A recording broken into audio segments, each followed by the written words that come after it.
Big Monday crowd. Hope you guys had a good weekend. Welcome back. I had a very nice weekend. Not that anybody is asking. Nice weekend with the girls. Boyfriend. I like the boyfriend, if anybody asks.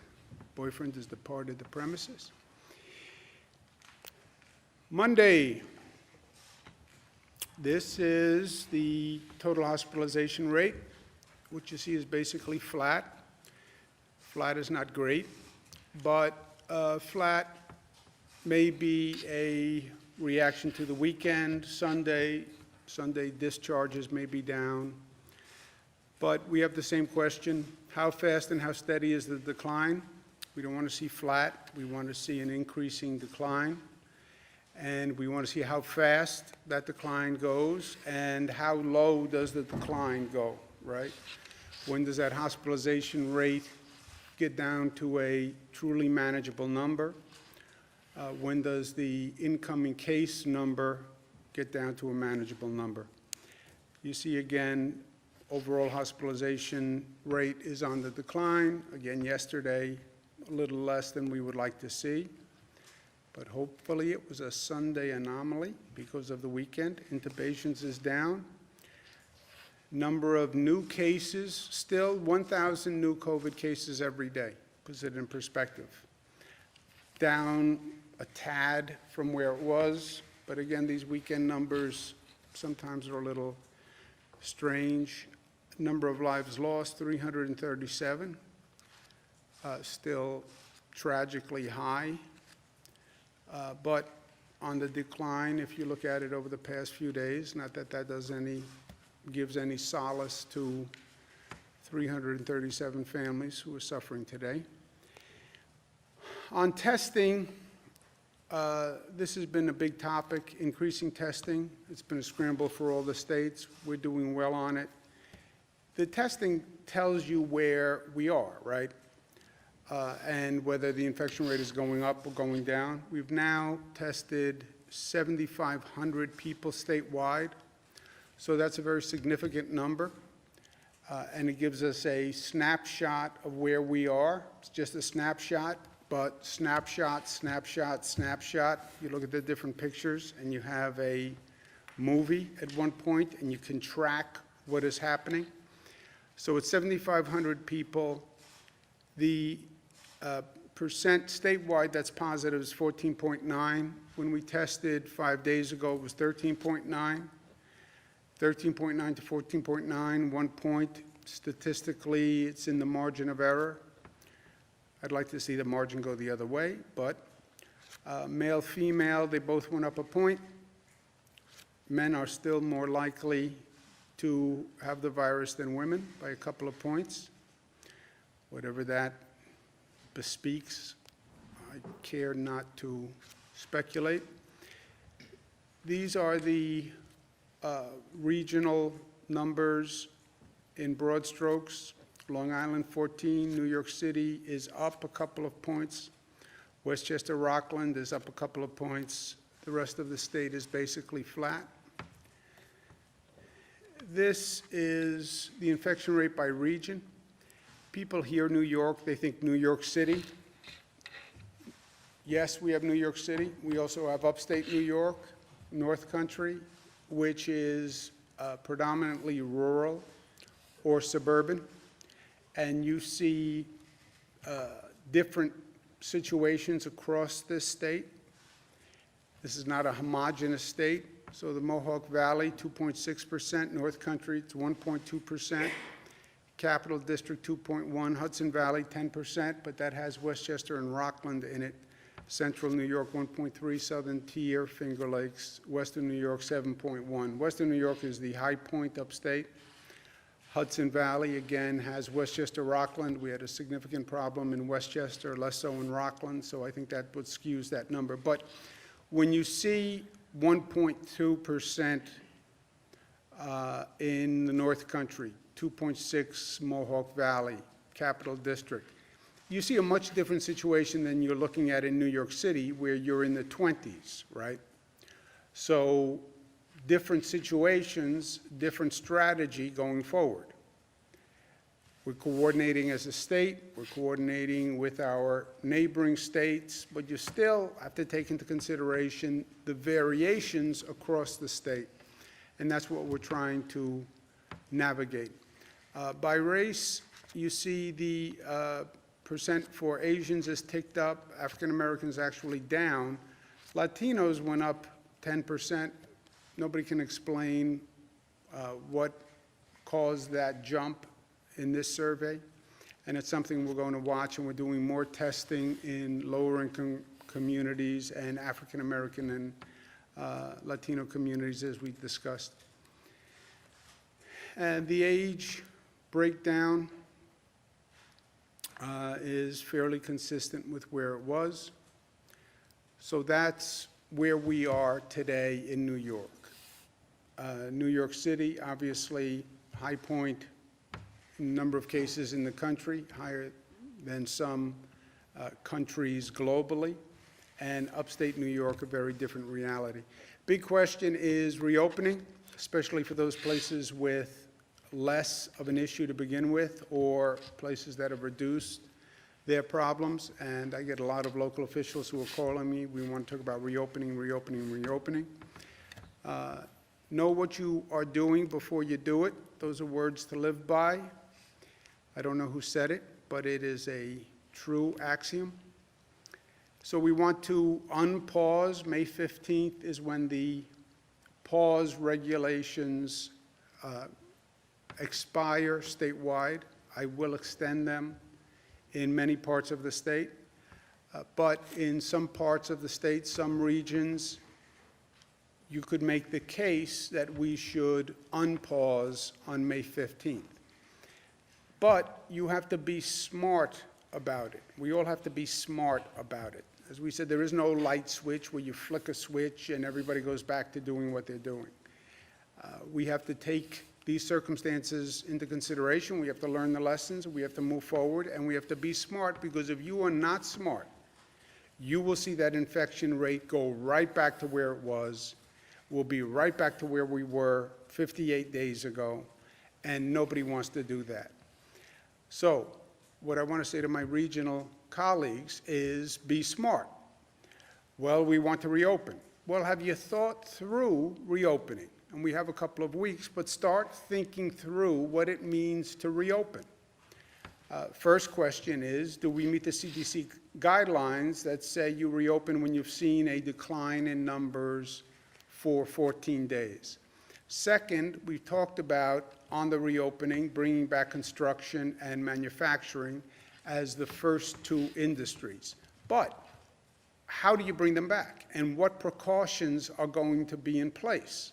What precautions do you want those businesses to institute when they start? And part of this is on business. You know your business. I don't know your business. I don't know how you do business. How do you incorporate into how you do your business and where you do your business the precautions that we want to take going forward? How do you do social distancing? How do you do monitoring? Are you going to take the temperature of people who walk in the door, et cetera? And that's for government, but it's also a question for government, for business. Healthcare capacity.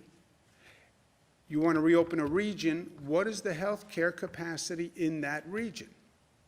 How many beds will you have available if that number goes up? How many ICU beds will you have available? And are you contemplating what's going to happen when the flu season kicks in September, where we could potentially now be dealing with COVID cases on top of flu cases? You have to test for both and possibly have hospital capacity for both. Do we have testing in place? And is testing ready to go? Because testing is one of the main monitors, right? Do we have a tracing system in place? We all talk about testing, tracing, isolating. That has to be in place. Test people, you then trace the contacts, you find the positive people, and you isolate them. But you need a tracing system. And this is something we've never done before, right? So that system has to be in place. When we isolate people, where do they go? Isolation, once you find the person who's positive, basically you can say to the person, look, you can go home, but then you run the risk of infecting those people in your house, or we could put you in an isolation facility. We have a hotel, et cetera, that we can put you in for 2 weeks. But you have to locate those facilities first. We have to coordinate as a region. There is no one county in a region, it's a region.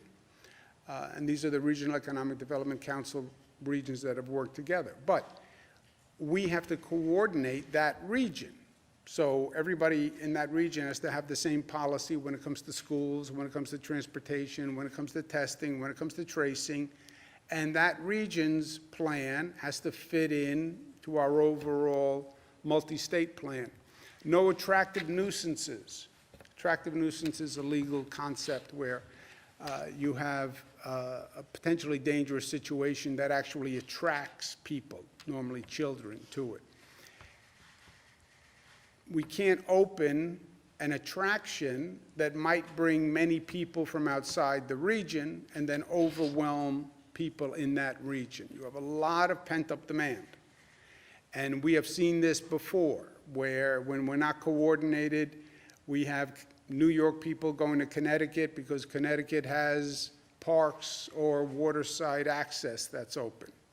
We don't want to create a situation where people flood an area because they're looking for something to do. And then we need a regional control room, I call it. We have to be monitoring what happens when we start to reopen. And that entire region has to have a control room function where we're watching what's happening.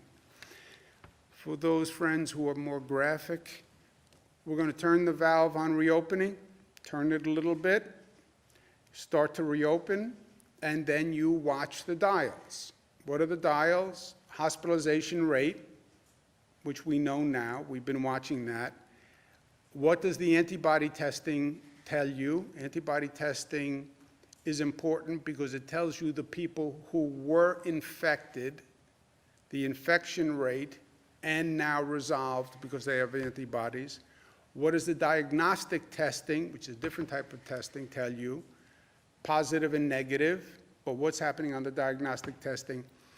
Those dials will give you the fourth dial, which is the infection rate, what's called the RT rate, the rate of transmission. So turn that valve a little bit. For a region, watch those 4 gauges very carefully every day, see what's happening on those gauges. You can either close the valve, open the valve a little bit more, or leave the valve where it is. But when I talk about the regional control room, that's what I'm talking about. Getting that data in to one central place where everybody agrees on the numbers and everybody agrees on what we do the next step.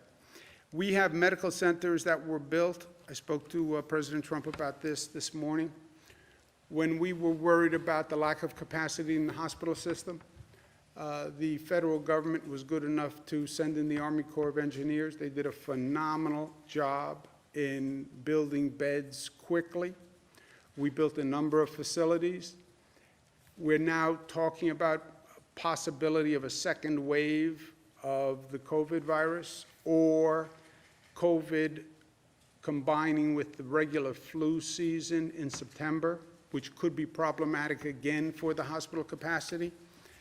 So the facilities that were built, I spoke to the president about leaving them in place until we get through the flu season. God forbid we need extra capacity again.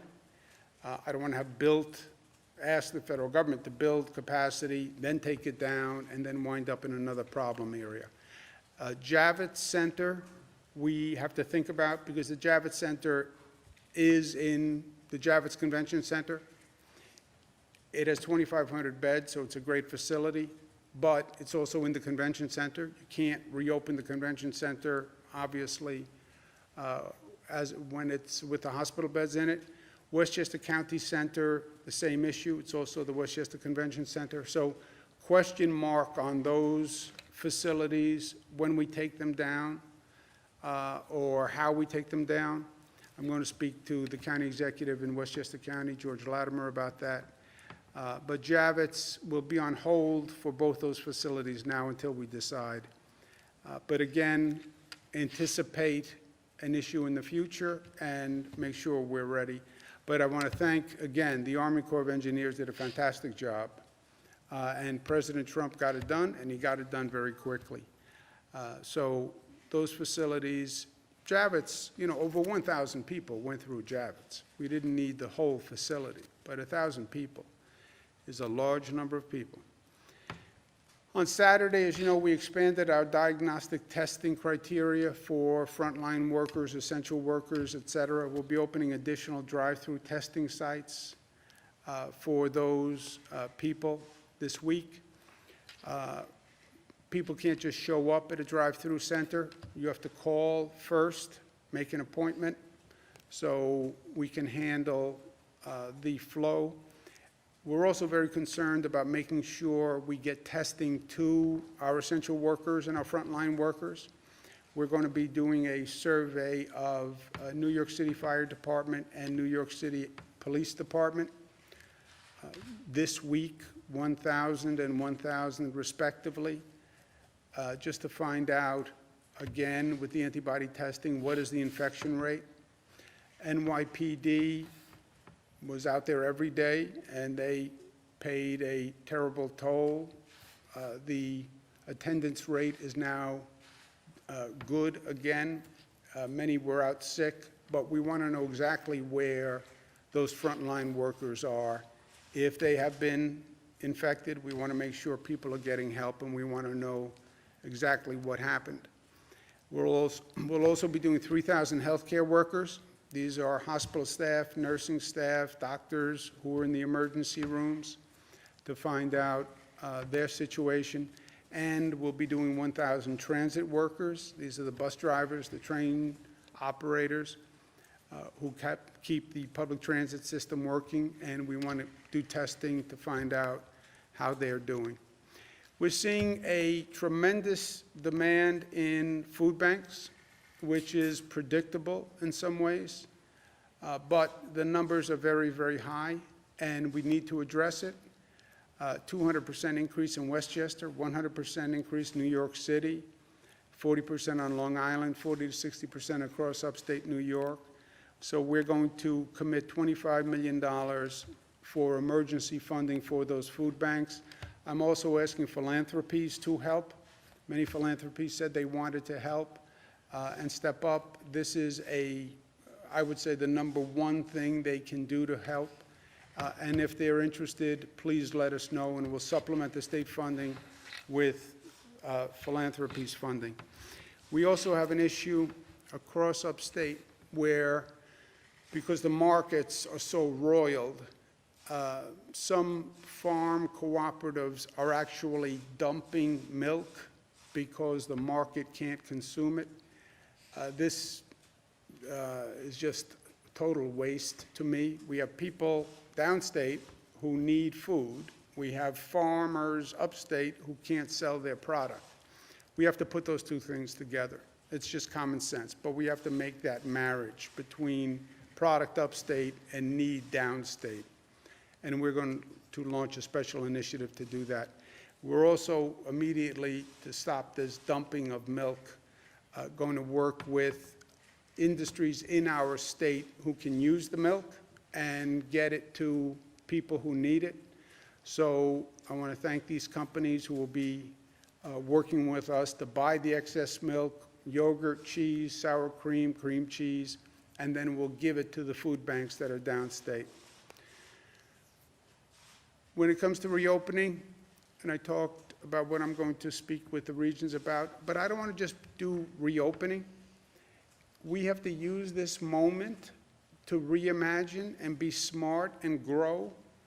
This is one of those moments, if you look back in history, sometimes it takes a crisis to wake people up, and it takes a crisis to change the body politic to actually accept change, because change is hard to make.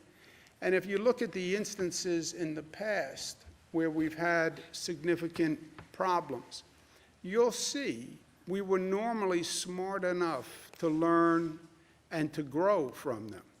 So reimagine New York means don't replace what was, build it back better.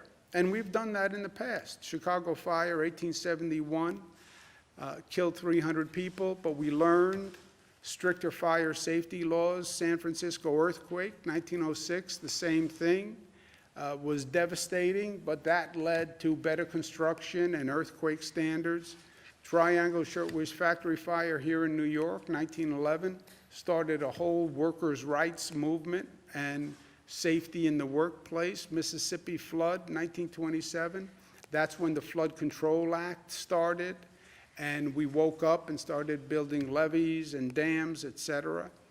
Great Depression, FDR pivoted from that crisis to an entire new economic structure. We went through 9/11, and we are better and safer as a society for it. Department of Homeland Security was formed on the federal side, which has been the single largest innovation in the federal government. Even Superstorm Sandy that we went through 2012, I was part of that.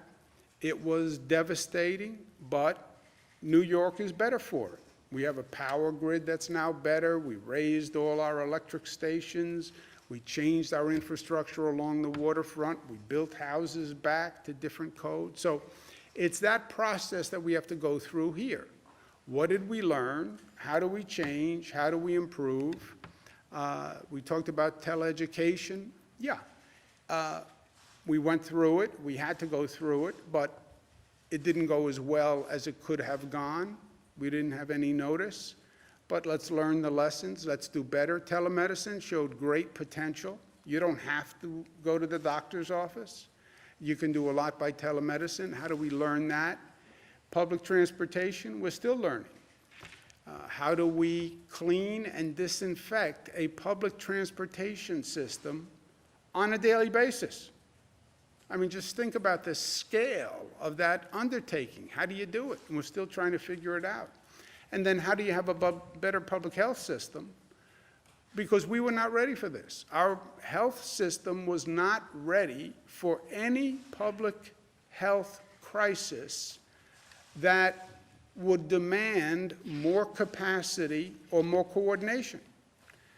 So let's learn from that, and let's have a society that has more social equity. You look at the people who paid the highest price for this crisis. They were the people who were in the least good position to pay. The poorest among us always pay the highest price. Why is that? Why do the lower income communities see this disease in higher proportions? Why were the essential workers who had to show up disproportionately African American, Latino? So, is life going to be different? Yes, life is going to be different. But different in this case can mean better if we're smart about it. And when we're finished going through this, we should be tougher and smarter and more resilient and more unified and better than before. Last point, A.J. Parkinson, great quote, "I respect elected officials who aren't typical politicians." Elected official does not have to be a politician. Politician has bad connotations to politicians, the word politician. You can be an elected official who's not a typical politician, not a go-along, get-along kind of guy, you know, not a make-no-waves kind of guy.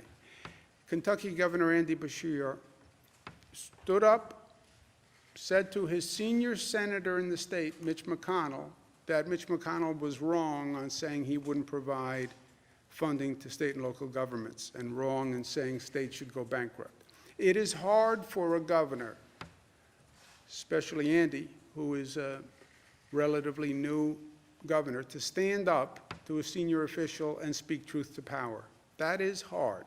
Takes guts, takes courage. And you don't get that from a typical politician. So it warms my heart to see an elected official who is not a typical politician. Thank you, Governor.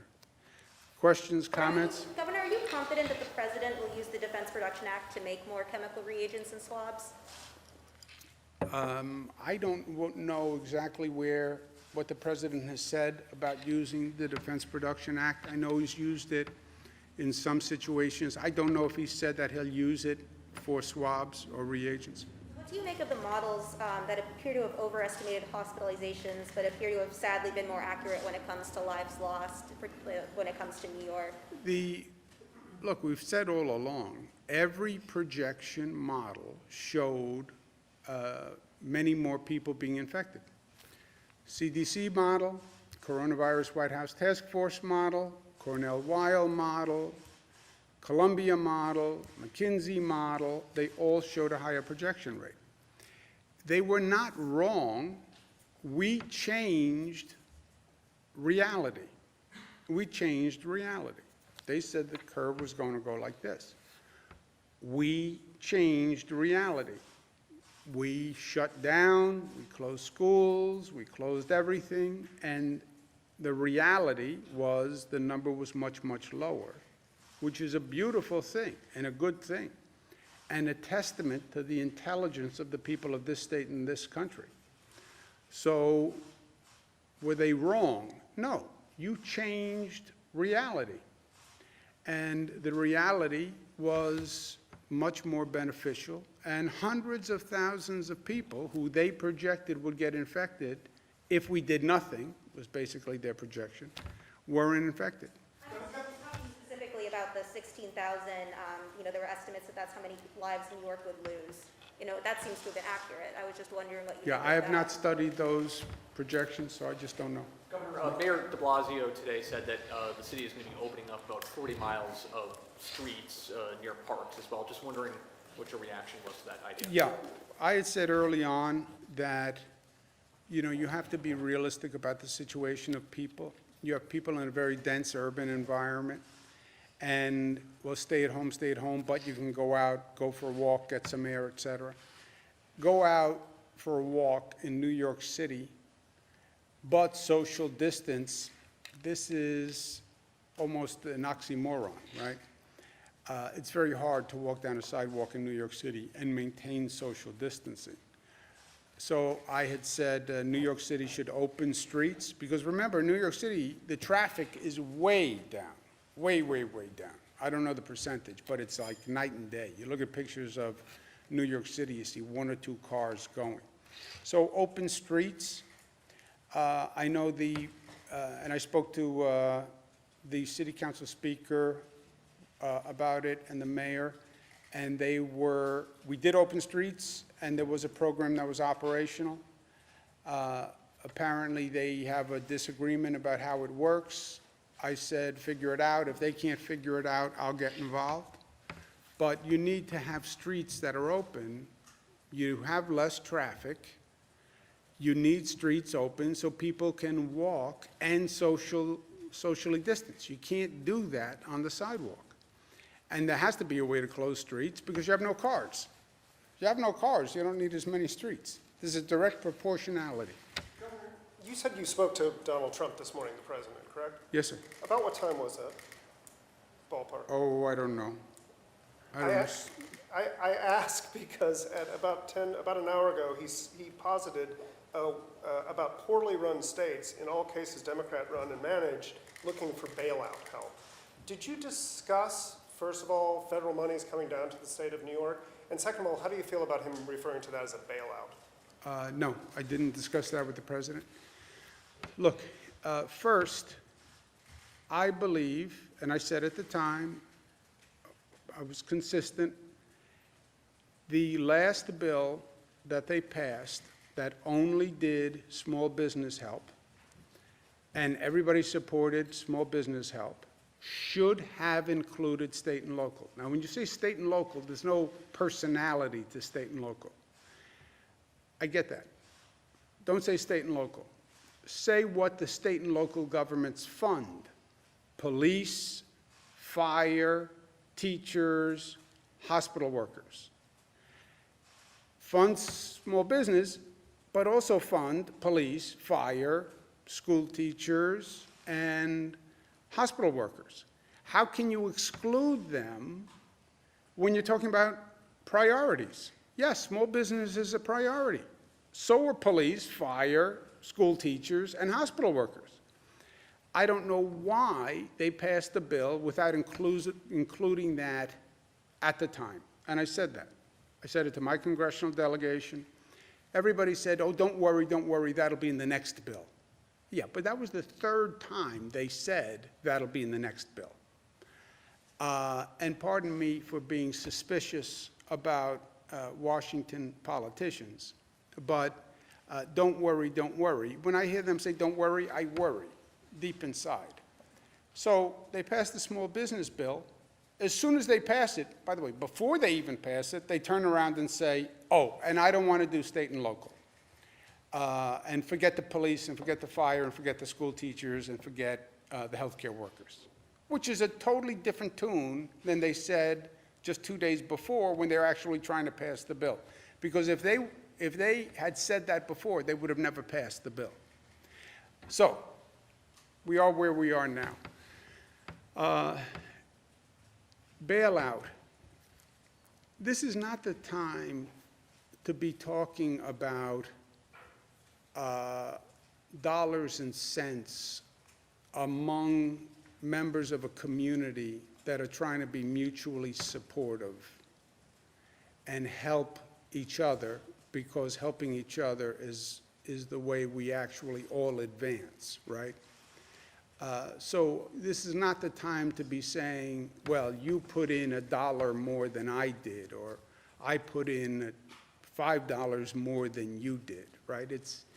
It's anachronistic to the concept of community and sharing and mutuality and sharing benefits and burdens, right? I'm wearing a mask to protect you. You're wearing a mask to protect me.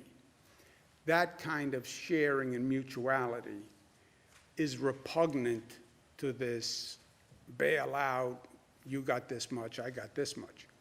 But if you want to go to who's getting bailed out and who paid what, nobody would be bailing out New York State. New York State has been bailing them out every year for decades.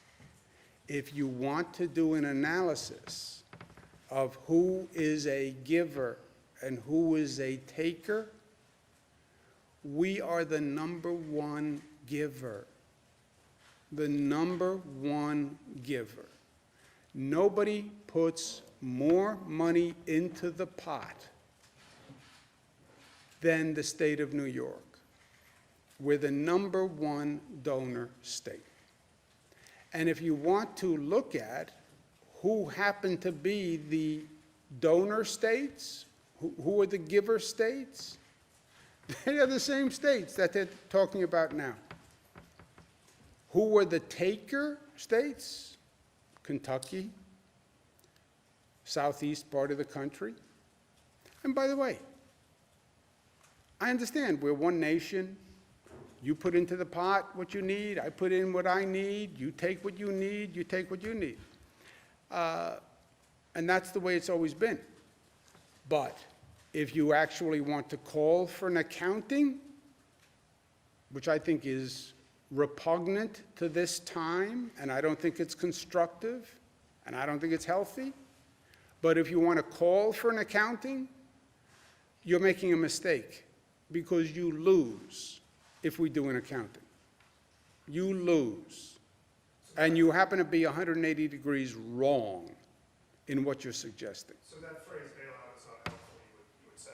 I would say, first, at this moment in time, when people are working together and people are sharing and people are sending ventilators across the nation to be helpful, and 60,000 people are volunteering to help New York State, and they're showing love, and they're showing unity, and they're showing mutuality and community. That is such a beautiful moment, right?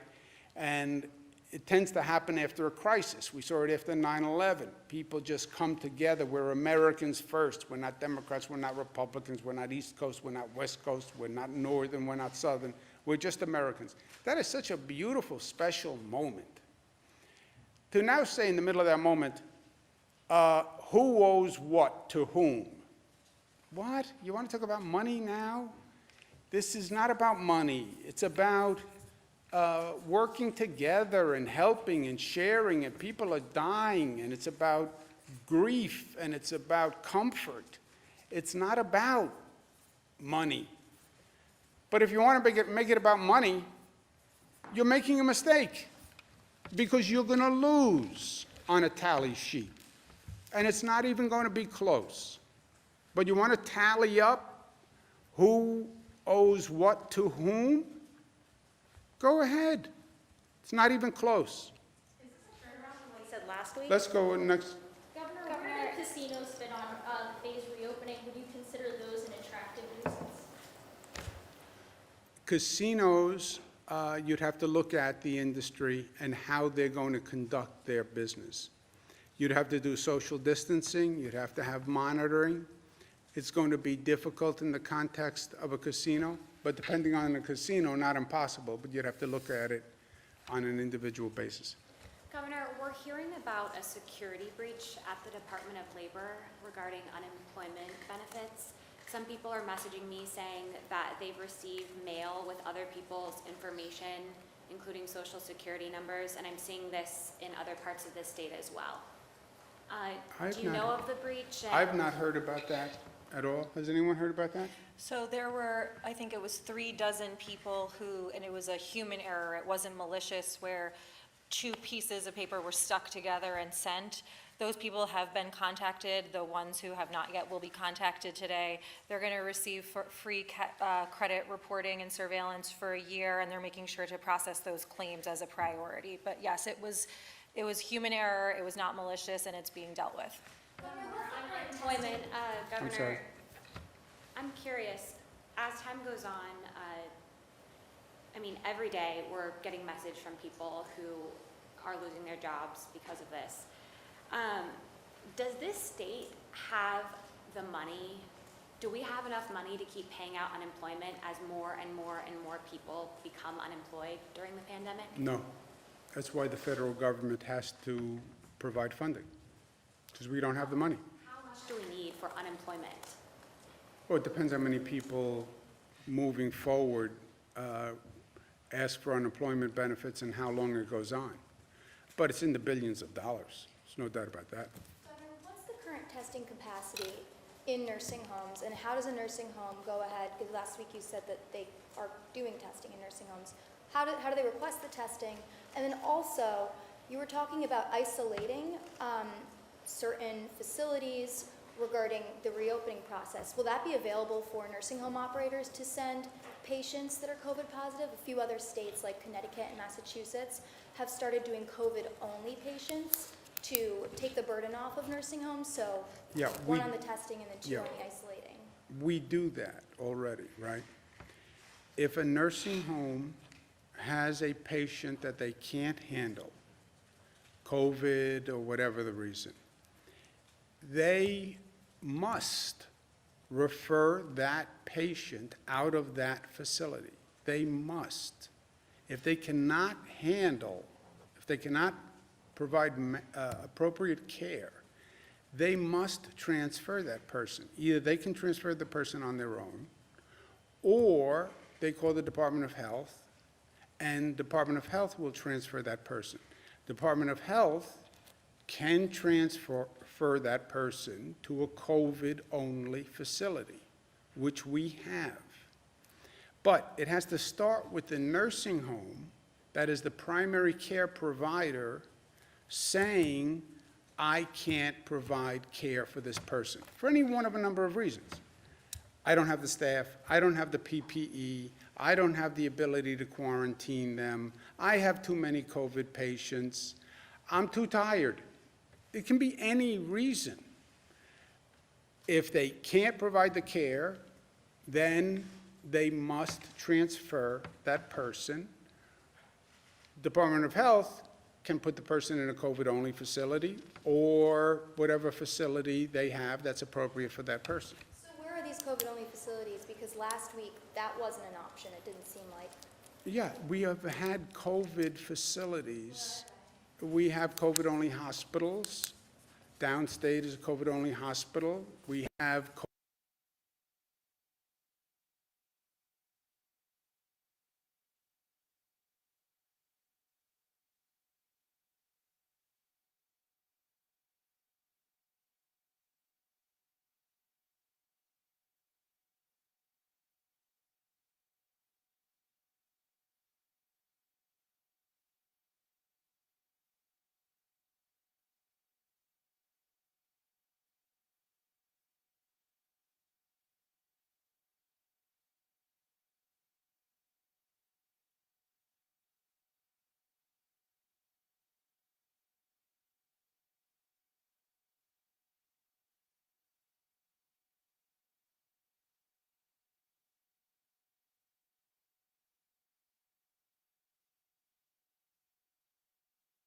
why the Comfort wouldn't take a transfer from a nursing home.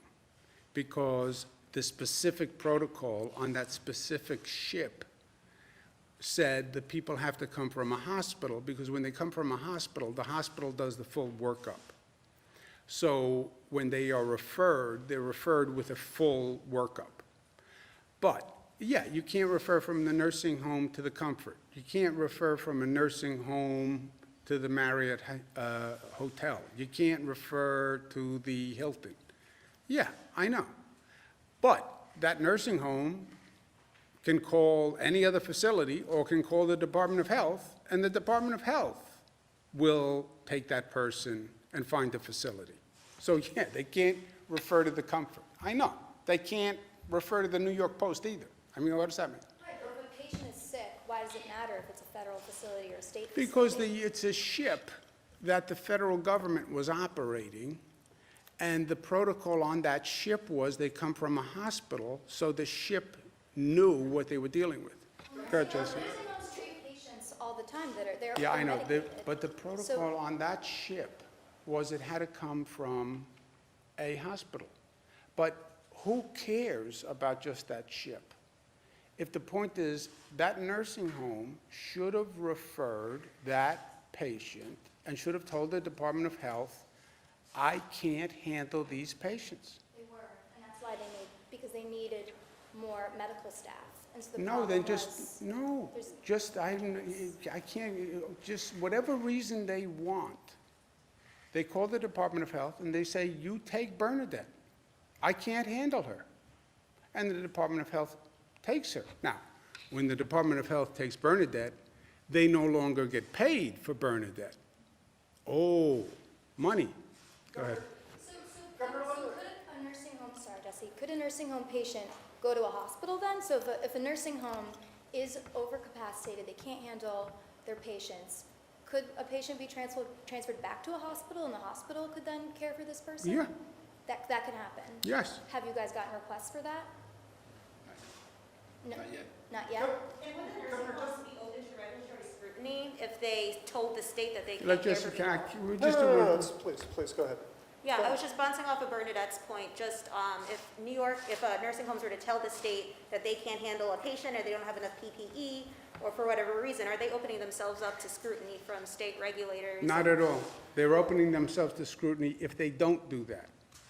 If you keep a patient and you get paid for that patient and you can't provide adequate care for that patient, then you have a problem. On the issue of antibody tests, you reported today that 25% basically of New York City residents are coming up positive on that? Is that What was the number? about 25%? Is it safe to extrapolate from that over 2 million New York City residents have been exposed to this and recovered? What does that information give us? What does those results give us? Yeah, saying 25%. By this survey, 25% of the New York City population had the virus and now has the antibodies. And what does that say about the death rate? What does that say about the severity of the crisis? Much, much lower. Well, the death rate is much, much lower because it changes the denominator, right? This is what we talked about last week. You take the number of people who passed away, and we never knew what the denominator was, right? So if you want to know what is the death rate by percentage of those who were infected who passed away, Yeah, changes the denominator, and we had it down to 0.5%. One more thing, Nick. Just on the issue of antibody testing, the World Health Organization said on Friday, there's currently no evidence that people who have recovered from COVID-19 and have antibodies are protected from a second infection. What do you make of that? Yeah, well, as we talked about last week also, you get different opinions on whether or not you can get infected again. Remember, one time the conventional thinking was, once you have the antibodies, you're immune. You can't get infected, so you can go back to work, et cetera. Now they're saying, we're not so sure that you're immune. You may be immune, but you may not be immune. Doesn't that complicate and change your calculations about how to reopen the state and even your approach to antibody testing? Well, the antibody testing does something else for us. The antibody testing does two things. One, what is the infection rate? Which it tells you with a 2-week lag, because you know what % were infected. Two, it tells you who can donate convalescent plasma. That it tells you. The third, the theory you're referring to is, well, now you have the antibodies, you can go back to work, right?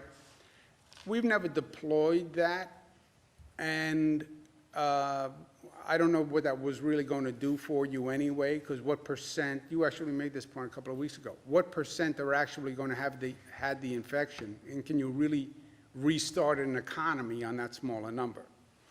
And now it's saying, if you believe the World Health Organization, you can't even say for sure those people won't get reinfected. The point is not necessarily that people with antibodies would be able to necessarily return back to work. No, That theory is not operational anymore. no. I mean, there's a theory, it'll go person by person, but you'd have to make your own calculated risk. You had it, you have the antibodies, my brother Chris, he had the antibodies, maybe you're immune. Yeah, maybe you're not immune. Governor, the State Board of Elections today just now has voted to cancel the presidential primary, removing Bernie Sanders from the ballot. Was this the correct move?